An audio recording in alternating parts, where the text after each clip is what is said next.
বাউল যারা, বাউল হচ্ছে হিন্দু এবং ইসলাম ধর্মের মাঝখানে ওরা একটা নতুন ধর্ম বানিয়েছে, যে ধর্মটা হচ্ছে মানব ধর্ম, যে ধর্মটা হচ্ছে লোকধর্ম। এই লোকধর্মের মধ্যে বাউলদের দৃষ্টিভঙ্গি কি একটু আপনাদেরকে বলি। আজকের বাউলদের চরম উৎপাত, আমাদের আল্লাহ সম্পর্কে অবমাননাকর মননাকর কথা বলছে, আল্লাহ সম্বন্ধে বলছে আল্লাহ কয় মুখে কথা বলে, বেঈমান, তার বিচার হওয়া প্রয়োজন। হাত উঁচু করে বলেন, তার বিচার হওয়া কি প্রয়োজন? সে জানে না আমার আল্লাহকে, আমার আল্লাহর কত বড় ক্ষমতা। আমার আল্লাহ বারবার বলেছেন, আমি যে কিতাব নাজিল করেছি সেই কিতাবের যদি একটা শব্দ অক্ষর কেউ পরিবর্তন করে, লাউ তাকাওয়ালা আলাইনা বাদাল আকাবিল, আমার কোন কোরআনের কোন আয়াত যদি কেউ পরিবর্তন করে, যদি কেউ এটার মধ্যে উল্টাপাল্টা করে ফেলে, লা খাযনা মিনহু বিল ইয়ামিন, আমি ডান হাত দিয়ে ধরবো, সুম্মা লাকাতা'না মিনহুল ওয়াতিন, আমি কণ্ঠ নালী ছিঁড়ে ফেলবো। আমার এই কিতাব আল কোরআনের মধ্যে একটা অক্ষর বেশি কম করার ক্ষমতা কারো নাই। তানজিলুম মির রাব্বিল আলামিন, তানজিলুম মিন হাকিমিন হামিদ, তানজিলুম মিন হাকিমিন হামিদ। এটা কার পক্ষ থেকে? আল্লাহ। আল্লাহর পক্ষ থেকে এই কোরআন 1400 বছর ধরে এই কোরআন আমাদের মাঝে আছে। 6 কোটি হাফেজে কোরআন তৈরি হলো। আজকের 4 জনের মাথায় আমরা পাগড়ি দিলাম, ভাইরা আমার, সেই কোরআন এবং যার একটা অক্ষর পরিবর্তন করার সুযোগ পৃথিবীর কারো নাই। কথা বুঝতে পারছেন? কোরআনের কোন একটা আয়াত, এগুলো আল্লাহর কালাম, এগুলো আল্লাহর বাণী, এগুলো আল্লাহ বলেছেন। আল্লাহ কয় মুখে কথা বলে বেঈমান, আল্লাহর কোন কথার মধ্যে কোনো ত্রুটি নাই, ভুল নাই। তিনি যা বলেন তা মহাসত্য। ওয়ামান আজদাকু মিনাল্লাহি হাদিসা। আর সে বলতেছে যে আল্লাহ কয় মুখে কথা বলে, আরবি একটু উচ্চারণ নাই। এরা বাউল। আর বাউলদের ধর্ম যিনি সৃষ্টি করেছেন তার নাম জানেন?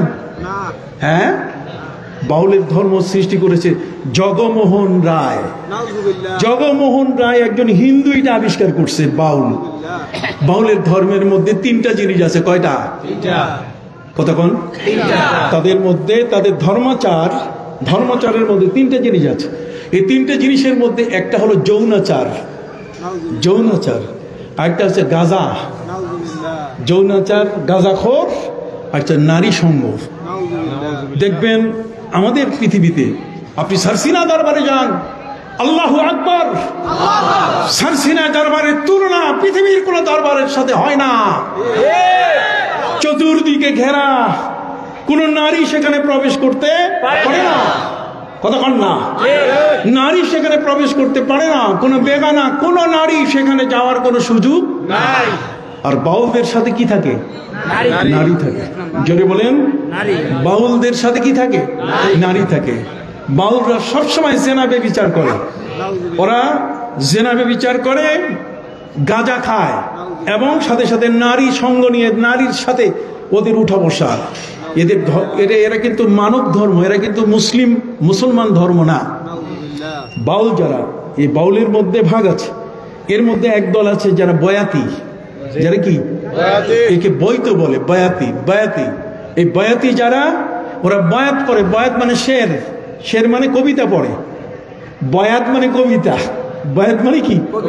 কবিতা পড়ে। তো কবিতা পড়তে পড়তে ওরা কবিতা দিয়ে বানায় আর কবিতা পড়ে। এই জন্য ওদের কবিতার মধ্যে বায়াতি যখন কবিতা পড়ে তখন তারা দ্বিপদী অথবা বায়েত এগুলো ব্যবহার করে। দ্বিপদী অন্তত 5টা লাইনের মধ্যে মিল রেখে রেখে সন্ধে তারা কথা বলে। সম্মানিত সুধী, বাউলের মূলত ধর্ম এটা হচ্ছে মানব ধর্ম। বাউলের ধর্ম হচ্ছে লোকধর্ম। এই লোকধর্ম মানব ধর্ম হওয়ার কারণে এরা আল্লাহ রসুল এরা কাউকে মানে না, যে কারণে তারা আল্লাহকে নিয়ে বাজে কথা বলে। এরা হিন্দু আর ইসলাম ধর্মটাকে যোগ করে তারা কথা বলতে চায়।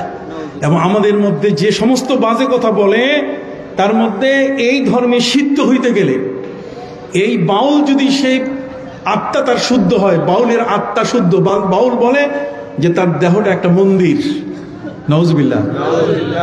দেহ কি? দেহটা একটা মন্দির। আর মন্দিরের মধ্যে আত্মাটা হচ্ছে দেবতা। এই জন্য তারা দেহটার ভিতরে ওই দেবতাটাকে তারা খুঁজে বেড়ায়। কথা কি বুঝতে পারছেন? এই জন্য আপনি দেখবেন মানুষ যখন তার দেহটাকে প্রশান্তি দিতে চায় তখন মদ খায়। কি খায়? মদ। আর হযরত ইবনে তাইমিয়া, শাইখ ইবনে তাইমিয়া তিনি বলেছেন যে বাউলদের গান বাজনা হলো তাদের নফসের মদ। নফসটার মদ হচ্ছে কি? গান বাজনা। জোরে বলেন, নফসের মদ কি? বলো না, আরেকবার ভালো করে বলতে হবে। নফসের মদ কি?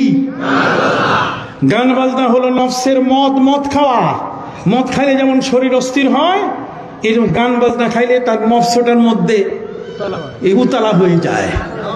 কথা বুঝতে পারছেন? অতএব বাউল কোনো ধর্ম নয়। আজকে যে সমস্ত বাউলকে গ্রেপ্তার করা হচ্ছে, আমি মনে করি বিএনপি হোক, জামাত হোক, কথা বলেন না, হেফাজতে ইসলাম হোক, খেলাফত মজলিস হোক, অথবা পীর মাশায়েখ সহ সারা বাংলাদেশের সবাইকে আজকে এক হতে হবে এই ইস্যুতে যে আল্লাহকে নিয়ে যারা এই সমস্ত বাজে মন্তব্য করেছে। নাকি আরবি একটু পড়তে পারে না, কয় মুখে কয় কথা, আল্লাহর মুখ এবং অন্য কিছু সাব্যস্ত করতে চায়, এদেরকে কখনো ছাড় দেওয়ার কোনো সুযোগ নাই। আমরা কি রাজি আছি? সম্মানিত শুধু বাউলের গান কেউ শুনতে যাবেন? বাউলের মজলিসে কেউ যাবেন? বয়াতি এবং জারি গানের মজলিসে কেউ যাবেন? গান হারাম। গান কি? হারাম। নবী করিম সাল্লাল্লাহু আলাইহি ওয়াসাল্লাম শুধু নয়, কোরআন বলছে ওয়া মিনান নাসি মান ইয়াশতারি লাহবাল হাদিস লিইউদিল্লা আন সাবিলিল্লাহি বিগাইরি ইলম। কথা কন না? ওয়া ইয়াত্তাখিযানা হুজুয়া ওয়া লাহুম আযাবুম মুহিন। আল্লাহ পাক রব্বুল আলামিন বলছেন যারা লাহবাল হাদিস, তার মানে অপ্রয়োজনীয় কথা যেগুলো সময় নষ্ট করে, এই জন্য আল্লাহ বলছেন কাদ আফলাহাল মুমিনুন। ইমানদার ব্যক্তিরা সফল কাম। আল্লাযীনা হুম ফি সালাতিহিম খাশিউন, যারা নামাজের মধ্যে খুশু খুজু। নামাজের মধ্যে কি খুশু খুজু? মানে খুশু খুজু হচ্ছে নামাজের রূহ। নামাজটাকে জীবিত করতে গেলে, নামাজটাকে ঠিক রাখতে গেলে কি লাগবে? খুশু খুজু। একাগ্র চিত্তে মনটাকে কখনো যায় নামাজ থেকে দূরে নেওয়া যাবে না। হযরতে লোকমান তিনি বলছেন আমার জীবনে আমি 4000 নবীর খেদমত করেছি, 8টা জিনিস আমি শিখেছি। কয়টা? 8টা। তার মধ্যে একটা হলো ইযা কুনতা ফিস সালাহ ফাহফাজ কলবাক, যখন তুমি নামাজের ভিতরে থাকবে তোমার কলবটাকে রশি লাগাইয়া তুমি বেঁধে রাখবে। লা সালাতা ইল্লা বিহুজুরিল কলব, তাহলে নামাজের মধ্যে আপনার কলব, আত্মাটা ঠিক থাকতে হবে। খুশু খুজু না থাকলে আপনি ইমানদার হতে পারবেন না।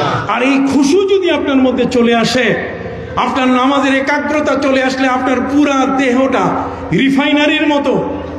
লোনা পানি যদি আপনি মিঠা পানি বানাইতে চান, মেশিনে দিলে যেমন এটা রিফাইনারিতে গেলে এটা মিঠা পানি হয়ে যায়, ঠিক অনুরূপভাবে একটা মানুষের দেহ, তার মন, তার আত্মা, তার দৃষ্টিশক্তি, তার খারাপ চিন্তা, তার খারাপ কাজগুলো, এগুলো পরিবর্তন হয়ে যাবে যদি সে আল্লাহর কাছে আত্মসমর্পণ করে বসে। নামাজের মাধ্যমে যদি সে অত্যন্ত একাগ্র চিত্রে আল্লাহকে বলে যে আল্লাহ আমি তোমার বান্দা, তুমি আমাকে ক্ষমা করে দাও। قد أفلح المؤمنون الذين هم في صلاتهم خاشعون, নামাজের মধ্যে যারা একাগ্র চিত্তে দাঁড়ায়, والذين هم عن اللغو معرضون, এবং অপ্রয়োজনীয় কথা থেকে যারা নিজকে রক্ষা করে। অপ্রয়োজনীয় কথা, গান কি প্রয়োজনীয় কথা? জোরে বলেন, গান কি প্রয়োজনীয় কথা? এই গানের কারণে, এই গান ইসলাম কখনো এটাকে বৈধ ঘোষণা করে নাই। কাজে খৈয়ারভাঙ্গা নুরিয়া হাফিজিয়া মাদ্রাসা এবং দিনিয়া মডেল মাদ্রাসা থেকে আজকের আমাদের এই দাবি, কথা বল না, যারা আমাদের আল্লাহকে নিয়ে কটূক্তি করে, আমাদের রসুলকে নিয়ে কটূক্তি করে, নবী পরিবারকে নিয়ে কটূক্তি করে, কথা বুঝতে পারছেন, তাদেরকে যেভাবেই হোক এই বাংলাদেশ তাদের ঠিকানা না। কথা কর না, এই বাংলাদেশ তাদের কি না? ঠিকানা না। আমরা সেটা কখনো মেনে নেব না।